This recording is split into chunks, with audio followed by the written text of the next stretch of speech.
Hello. I've been watching a lot of videos about people making these folios. And there's so many interesting ways that they do it. And I thought I'm going to give it a try, making a folio or two. And I had this piece of calendar page. And I don't remember if it's one that I had or one that I got in a swap. It may have been from a swap.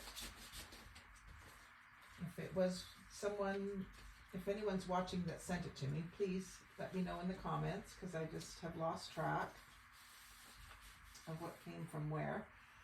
So it's got a little backyard scene, I guess you would say, of a house and a shed and a wagon with some birdhouses and flowers. I just thought it was really pretty. I thought it would make a cute, says Humphreys is the artist. I thought it would make a cute folio cover with the tree on the front, trees and fence. I just love that scene by itself. And then the wagon shed and building with more flowers and so on can, kind of unfold as you're looking at it. And a lot of people do ask the question, how do you use really big pictures in junk journals? So this would be a way to preserve the whole picture. You're not looking at it all at once, but you can. But you don't have to cut it up necessarily. Although you could cut this up into a tag, a journaling card, and some people might not be interested in the buildings part, but I would make this into another tag or journaling card and use it horizontally or a pocket or whatever. So I thought what I would do is start by collaging on the back side of this to make it. I could just put coffee dyed paper, but I love to collage, so I thought I would do that this morning. I also have a very full scrap drawer with natural colored pages in it. And then I thought I would try to pull out some pale greens just to add into my collage. I've been trying to do that, make my collages not just all beige. So I pulled out a few papers that are green, and I don't want them to be too thick, but I've got some of that grass color. Some of these that I have are too thick for like cardstock, which you can do, but you don't want this cover to get, I'd have to be careful not to place it on the crease. So I could use something like that. That might not be the right tone for this. Maybe something more like that.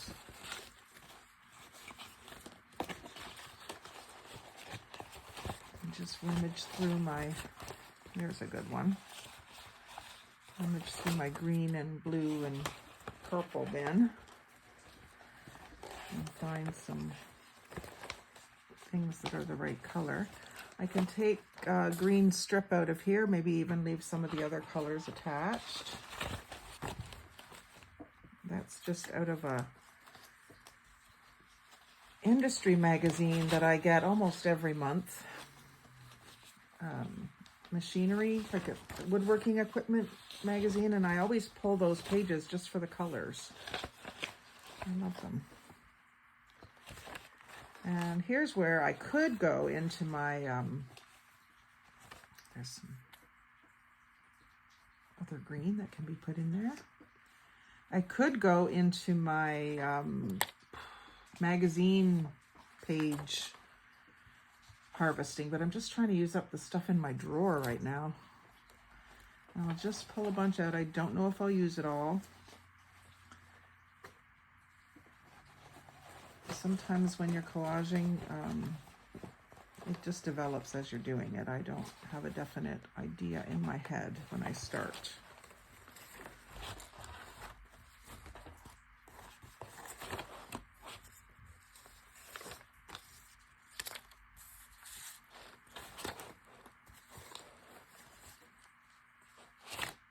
Let's give that a go.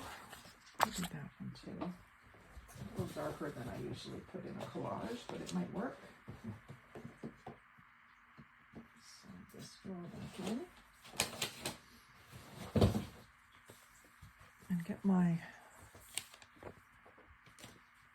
glue up book ready.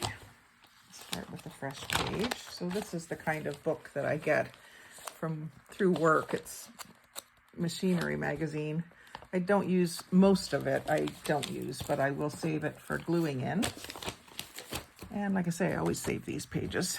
Sometimes there's an edge banding company that shows all the colors of the rainbow down the side of the page, and I usually clip that out as well. If we come across that, I'll show it to you. So I'm going to start with some beiges, because that'll always be my go-to. And here's some coffee dyed paper that I did that has writing on one side, and you can see that it doesn't show through when it's just simple printed from the printer. So I can actually use this bottom edge, but I'm going to rip.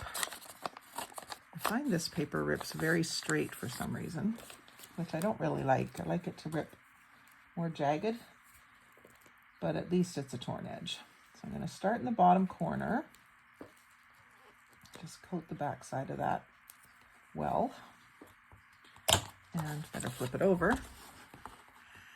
And I'll start down here, because I can line that up really easily.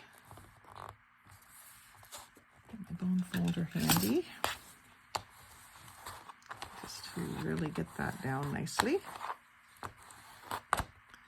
And I'm just going to be careful about how I overlap here. What I might do is put a strip of paper down and then kind of work up to it. But I don't want any of the pages or the little pieces of paper part on the crease, because then they always lift up. So what I'll do is maybe that would be a good place for these green strips. And it'll kind of end up being almost just in the background. So I could even leave, I don't think I'll leave another color with it. I'll save that for a different theme. I'll just rip this with I got this ruler. It's a 18-inch ruler, a little over 18 because of the hang tab. But I got this, it's Power Fist, and I got it at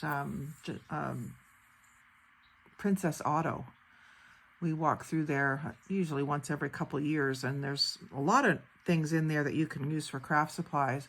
But it has all of the conversions for 1/16. Oh, what is this?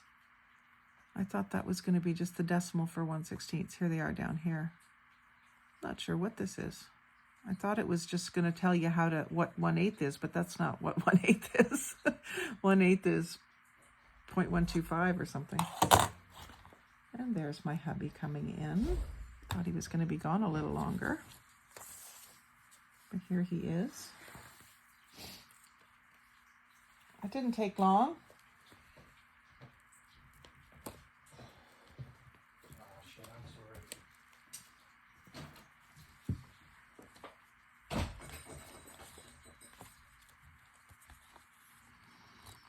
This has city names all over it. So what I'll do there is I'll go ahead and crease it.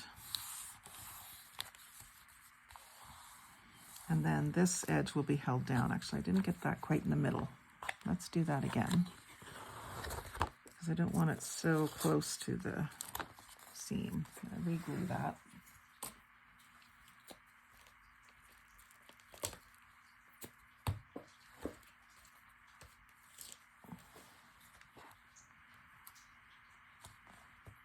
Should do better. A little off center the other way this time. Maybe I better mark that crease with my pencil for the next one and get it more even. Once I fold it, I can't see it. So that's that one, and I have another strip here I can take another one out of. And so then I can do the same similar thing with a different folio in a different color scheme with purple, and one with blue, and one with this grayish color, if this works out well. I'll probably just put those back in the drawer.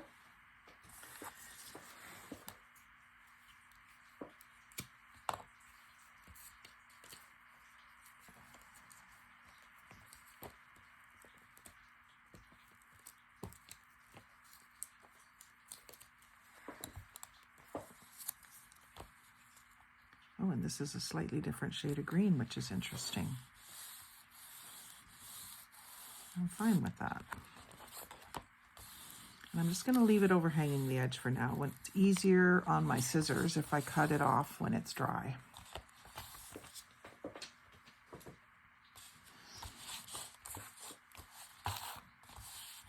Okay, so then we'll continue on.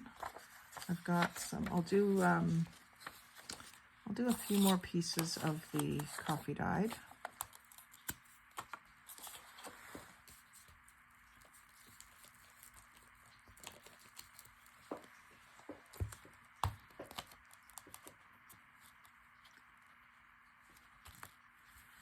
And then see how that's coming onto it. It's not going to be going over the, it's just barely, but it's not going to be going over the crease, so it's not going to be attempted to lift up. I'm just going to push that down while it's still wet and just flatten that little wrinkle.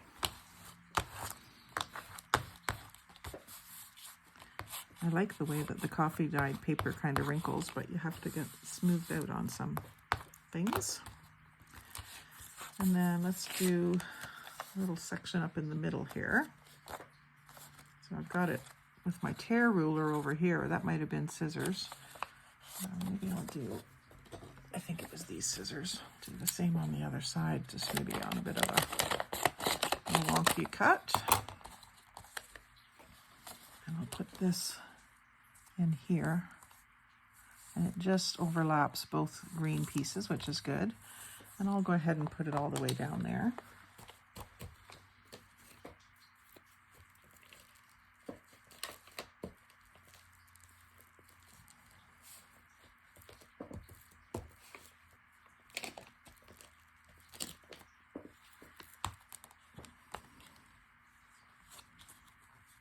And line up that top edge.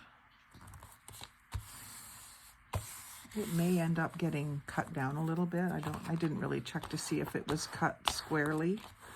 So I'll probably square up the edges, but I don't mind if this gets cut off just a little bit, because then it's usually glued a little bit better just in from the edge than it is right on the very edge. So once this is dry and stuck down and, you know, firmly dry, then if I cut like 1/8 of an inch off of there, yes, I'm going to lose that little dark detail, which is kind of cool, but it will mean that it's cut at a point that is more firmly glued down, if that makes sense.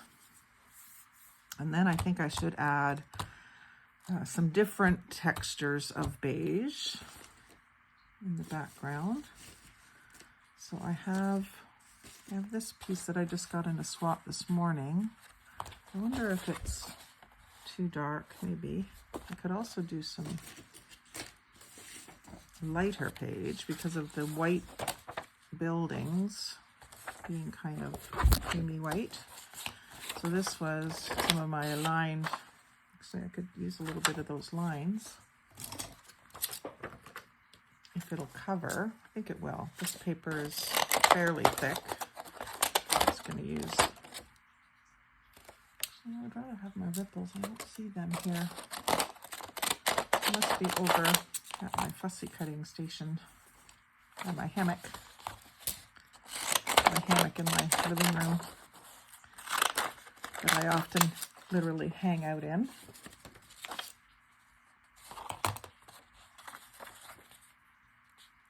If I did a little piece of it here, I would want it cut off about there. And that leaves me another little sliver. But I think I want to put whatever I'm going to put in this corner underneath so that I see these edges. So let's go ahead. Actually, I could just put it in the upper corner. Or down here. Yeah, let's put it down here and we'll just keep one of the edges. This one's straight. That one's straight. Let's take the tiniest little bit off. And that'll go in my paper making bucket. literally have, it's not a 5-gallon bucket, it's a shorter one, the same diameter as a 5-gallon bucket. I think it's a food bucket, like from icing or something. And I'm just collecting little bits of paper in it for my paper making that I plan to do. I haven't done it yet. I've never made paper yet, but it's in my plans for this summer. My bucket's filling up, so it'll be coming up soon, I think. So that finishes the center. And then I was going to use some of this texture. When I was going to, oh, that was the white, the lighter paper that I was thinking. Decided to use the back side instead. Could maybe, that's not going to quite cover, but I could use some of this up in the corner. So if I do that, I want to rip it or cut it about here. I'm going to rip it.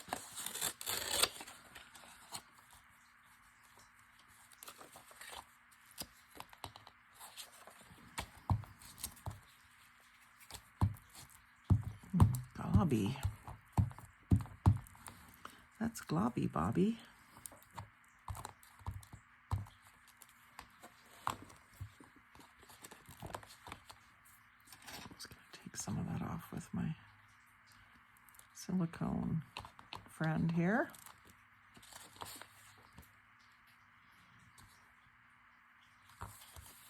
And that has a bit of a green tinge to it.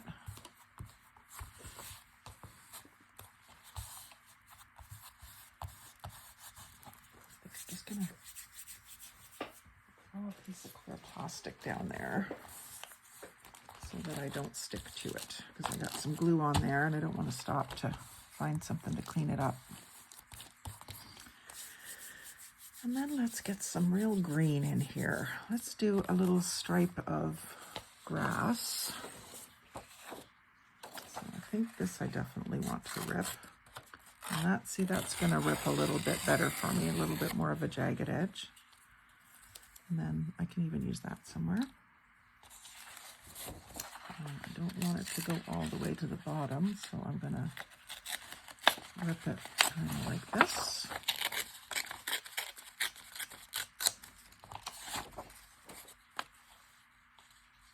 I ripped it the wrong direction.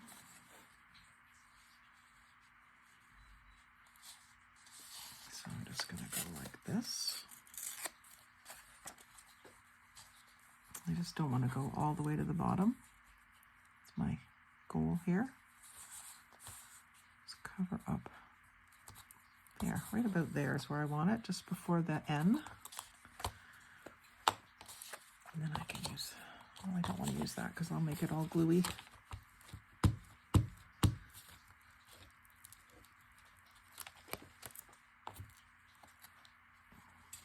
So I decided that that was my height location. I want it just off the crease. And then something to go here. Could be this if it covers. And it does. I'll just use it this way because then that'll get cut off.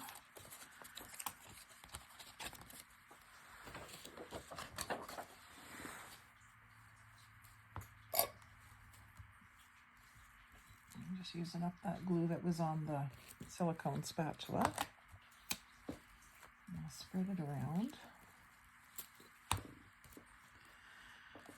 And put this in. And I don't like my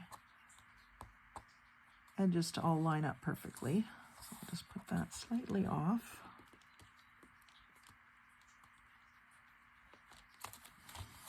It's ending up lining up. There we go. I just want to cut that off. That's the center and one side. We can do this other side. We just got to remember that we're upside down now if we do anything with direction. Like I tried to put the grass going up. I can put some of this ledger paper. My mom's writing on the back side. This is a little bit of my mom in most of my projects if I'm reusing something that she's written on or written in. think she'd be happy to know that she's being included in a craft project. So this doesn't really go with the theme, but the color works. And then let's use some more of this.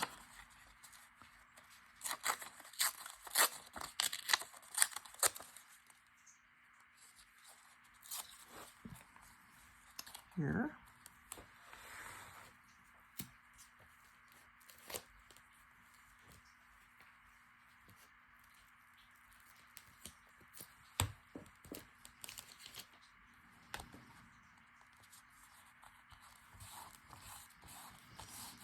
And then what will I put through the middle? Try to keep it just to the greens. I've got this other palish green with a little bit of mauve in it, and I think that'll work well. Doesn't have to be perfectly coordinated, but I'm just trying to use something other than beige, because I do a lot of collaging with just beige, and when I see other projects on YouTube where they've used color, I like it, and I just never seem to do it, so I'm kind of challenging myself to do it.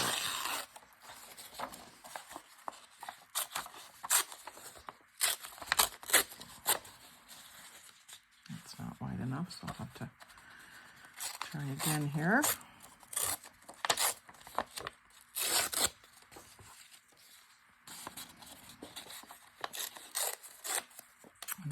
The secret about these torn edges, see, that's still not wide enough. I'll need something else there. That's okay.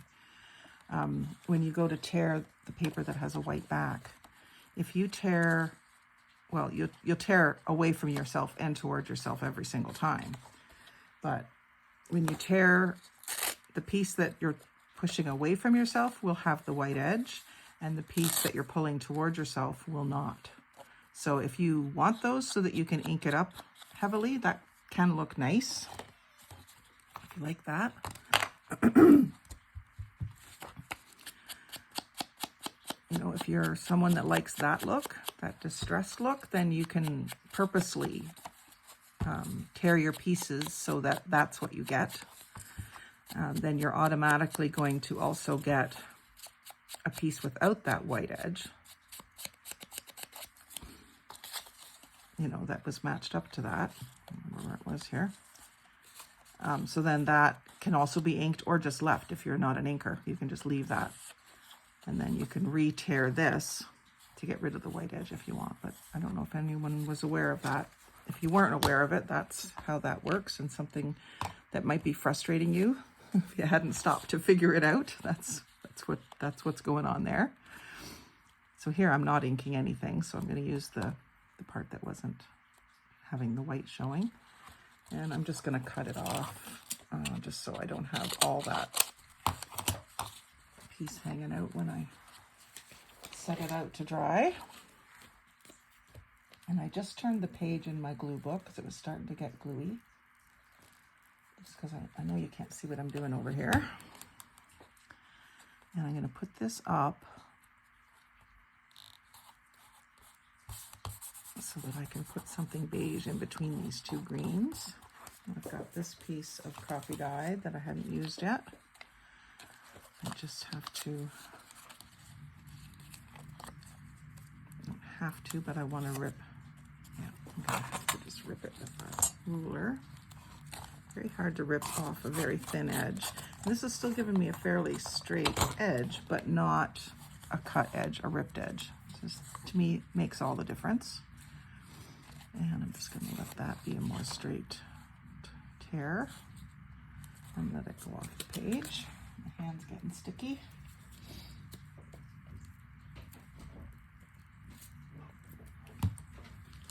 Just about done.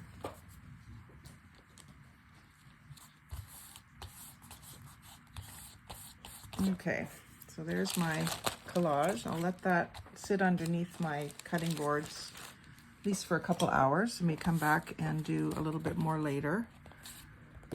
Yeah, that's, you can fold it, work it with your bone folder a little bit, and then we'll decide how we're going to make it into an actual folio with a bunch of flips and stuff. So we'll get some supplies together and come up with a game plan, and we'll see where we end up. But thank you for following along on stage 1 of this little project, and I can't wait to see how it turns out. So if you like this kind of impromptu crafting video, like, comment, share, subscribe. If you have a friend that you think would really like it, don't hesitate to share with your friend and tell her to check me out. And thank you very much for watching, and have a great day.